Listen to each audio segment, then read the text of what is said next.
Seorang ibu, apapun juga kita akan melakukan seperti yang kita lakukan. Karena dia nggak akan terima. Dia punya, terlepas dari ketidaksukaan antara anak dan ibu, tapi hubungan darah dan ibu itu punya hak dia untuk menjaga anaknya. Dan itu yang harus dilakukan oleh Nikita gitu. Yang terjadi di publik kan seolah-olah Loli ini seperti di brainwash, ya kan gitu loh.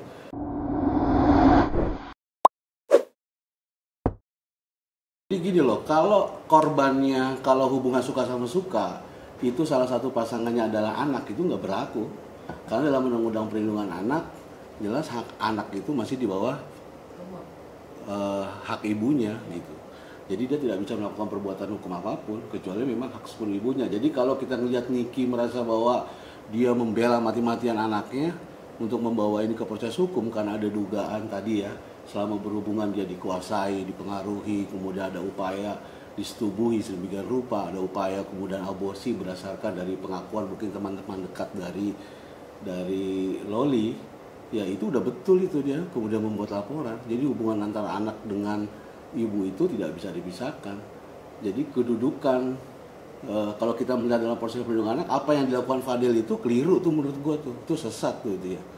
Justru kalau kemudian harusnya dia punya hubungan, ya justru dia harusnya baik-baik dengan orang tuanya supaya dia bisa dapat restu. Ini kan seolah-olah seperti tidak mendapat restu kan, tapi dia justru malah mempengaruhi Loli supaya melakukan serangan-serangan yang justru malah menjadi pertanyaan, betul gak sih dia sayang sama Loli? Kalau dia sayang, dia pasti akan sayang juga dengan orang tuanya, harusnya kan seperti itu. Nah, kalau kemudian ternyata dalam laporannya Nikita, dia membuka laporan ada tuduhan persetubuhan dan aborsi itu kemudian terbukti, nah itu akan jadi masalah tuh, dan dia bisa dihukum berat tuh, karena kalau Undang-Undang Perlindungan Anak itu memang ancaman pidananya bagi para pelaku itu bisa puluhan tahun. Nah makanya kan kita nanti tunggu tuh kan rilis resmi dari polisi kan, berdasarkan apakah betul hasil visum itu nanti ada tuduhan aborsi kan. Kalau kemudian itu benar, nanti akan ditanya tuh Loli itu, dia betul gak melakukan aborsi? Karena visumnya seperti ini. Terus kalau dia kemudian dia ada dugaan melakukan aborsi, dia kubur janinnya di mana? Jadi panjang ya Pak? Nah, dalam hukum itu proses penyidikan itu ada yang dikenal dengan nama ekshumasi. Gali kubur tuh.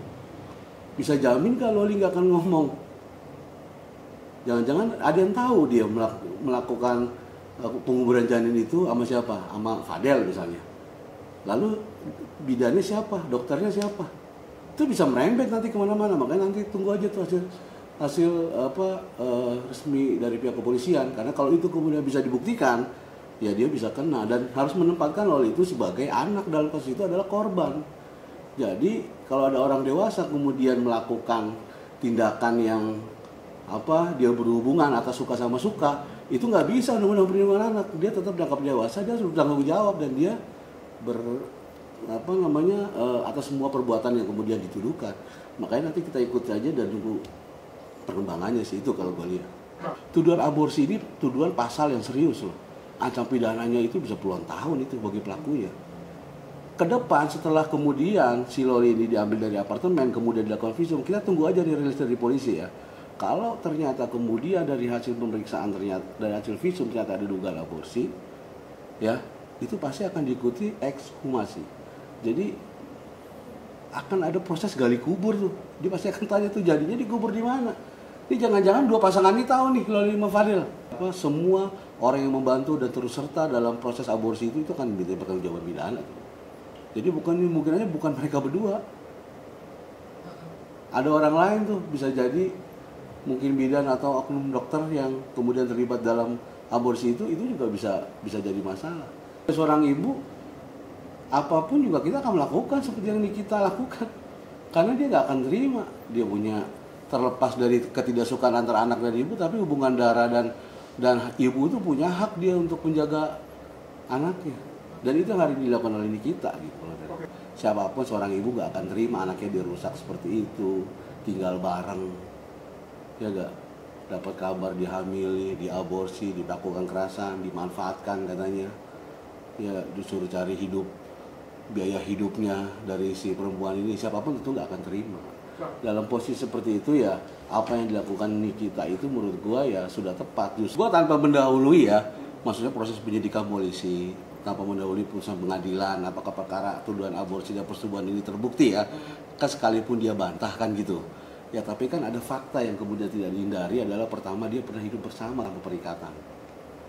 Ya Nikita juga pasti banyak mendengar kabar dan ya dari teman-temannya Loli ini kan, ya soal masalah persetubuhan, kemudian soal masalah aborsi selama dia tinggal bersama, kemudian dimanfaatkan, itu kan bukan tuduhan-tuduhan yang bagi gua tuh dia asal terima aja gitu loh.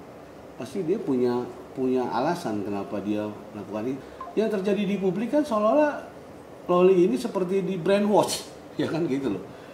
Karena siapapun sekekurang-kekurangnya lah seorang ibu lah dia punya hak lah untuk bisa menjaga harga diri keluarga, apalagi anak-anaknya. Itu menurut gua.